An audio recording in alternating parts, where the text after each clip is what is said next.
Public trust in media has been dropping systematically since the 1960s.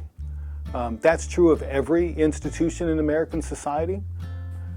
Prior to the 1960s, large majorities of Americans trusted most institutions, including the media. There's not an explanation for a decline in trust in journalism that isn't also an explanation for declines in trust in all institutions in society.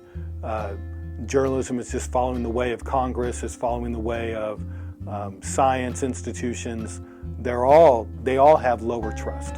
I think that reporters can do their best to avoid getting caught up in sensationalism. There's a huge distrust in the media right now. It's all seen as biased or fake or promoting someone's agenda, untrustworthy. And I kind of think that the way that you get past that is this sounds cliche, but you have to report facts. People increasingly think of journalists as a self-interested group of people or a self-interested profession, as a profession that's not representing the public interest. As that idea has taken hold, of course, politicians have begun to manage the journalism more because journalism's become more and less disempowered. We're moving, again, back to a time when journalism was relatively weak. They're in a tough spot. It's not just a challenge from the next administration, which it seems to want to be even more vigorous about managing the news than prior administrations. That's one set of challenges, but journalism has broader and deeper challenges than just this administration.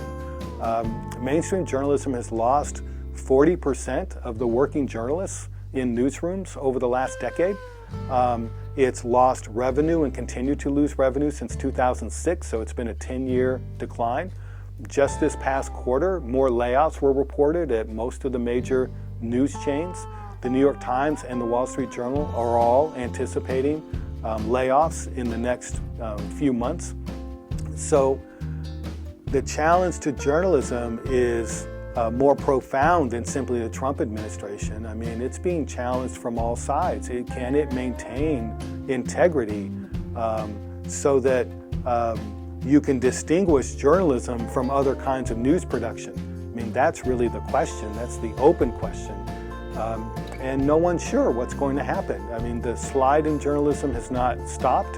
In some ways, it's accelerated. We don't know where the bottom is. And so the Trump administration is just one more pressure on journalism. It's not the only pressure.